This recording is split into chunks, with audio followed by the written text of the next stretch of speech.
G'day legends, I hope you're all fantastic. On today's video, we're checking out the new Boss SDE-3 dual digital delay. This takes the tone of their popular SDE-3000 reissue pedals and crams it into a standard Boss style enclosure. Furthermore, you've got stereo inputs and outputs along with a jack to accept an external tap tempo or expression pedal. On the back, there's a jack to take MIDI clock so you can sync up your delays, as well as a trail switch.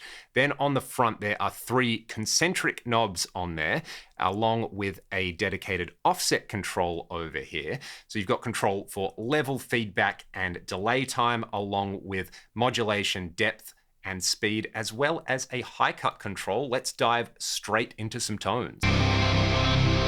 Let's get started with some absolute filth. I want to dial in a big greasy lead delay. Then we'll have a listen to some longer sound on sound style echoes, some shorter slapback and spatial effects, as well as chorus, flange, ping pong, and dual delays. You can get a lot out of this pedal using the pretty simple control set on here. And there are these concentric pots over here, kind of like the Metal Zone. You know, anytime I think of Boss and concentric pots, I think of the mighty Metal Zone. But on the top here, we've got the basic delay controls, level, feedback, and time.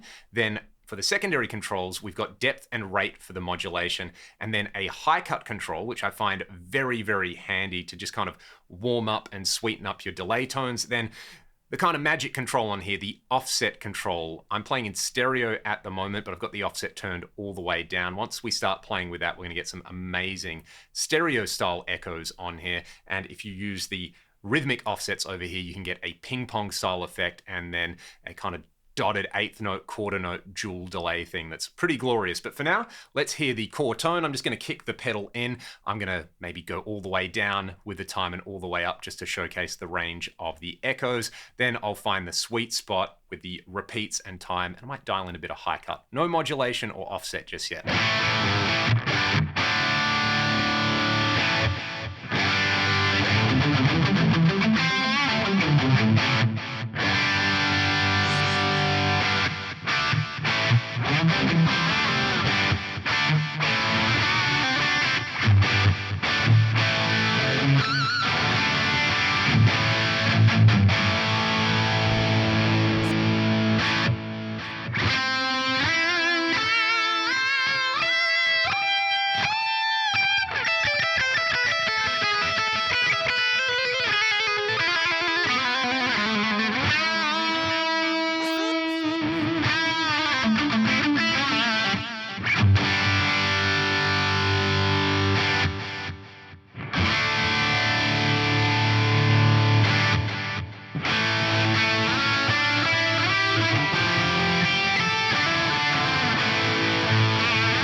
Pretty quick and easy to get that dialed in where you like it. You could hear those shorter slapback style tones work great as a thickening effect, and then the longer delay times let you do those kind of Brian May inspired echoes where you can harmonize with yourself. If this pedal just had those 4 controls and the high cut on there, I'd find that super useful. But you've also got modulation on here with a depth and a rate control, so they're the secondary pots on here, or I should say the bottom part of the concentric pots. But the real magic comes with the offset control on here. So make sure you're listening in stereo for this one. But what I'm going to do is just introduce a very, very short offset on there. So no modulation yet. And have a listen to how glorious and wide these delays sound.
So with that just above the minimum on there, it just kind of makes the delay sound super wide in stereo. Cranking it up for like 100 millisecond offset gives you like a dual echo on there. If you're using the shorter slapback style tones, that can be really handy to give you this big wide thickening effect on there.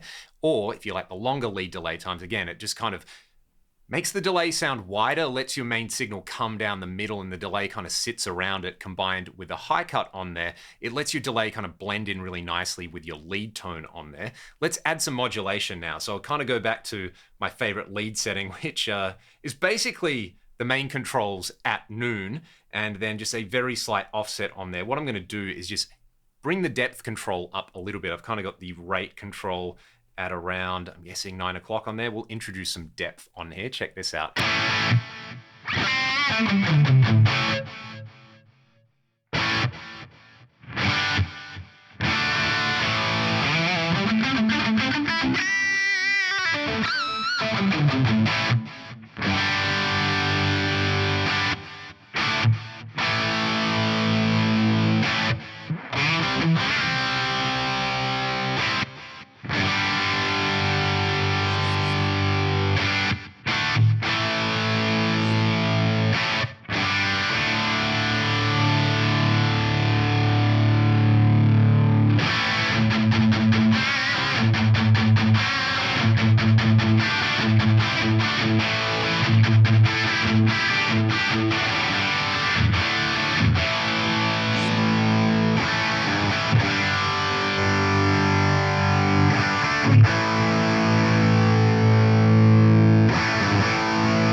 And there's some really fat, slapback, doubling, chorus, and flanger style sounds to be had with the delay turned right down and that modulation. Now, if you press and hold the foot switch, you can actually enter tap tempo mode on this, which is really handy, or you can use an external control pedal on here to access tap tempo. So you just kind of bust in your delay time that way. With that set in, what I want to do is actually go to a clean sound now, shock, horror, and dial in a little rhythmic delay on here. We'll then turn that into a ping pong delay and then a kind of dual quarter note dotted eighth note delay once we get the offset up to these rhythmic values. So to get started, based on what I just tapped in, single coil mode, we get this.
Now for an epic, greasy lead delay, level at about noon, time at about noon, feedback up around 1 or 2 o'clock, high cut cranked, and that offset cranked all the way up gives you that beautiful halo style dual delay on there. I'm so impressed that Boss have been able to cram this into a standard Boss style enclosure. This might actually be one of my favorite Boss pedals of all time. Like, you just put this and a DC2 on a board together and you've got a stereo grease machine that would do everything you'd ever want from the 80s on there. So because I've been playing with so much dirt on here, I'm gonna pull up stumps, switch over to a very 80s inspired clean sound and play you out with some more examples on this pedal. If you want to learn more, check the video description. Big shout out to Ed and the whole team at Roland Australia for getting this pedal to me so I can make this video. If you want to support what I'm doing here on the channel, links in the video description. Have a great day. Go and enjoy some greasy guitar noises and I'll play you all out with some lush cleans.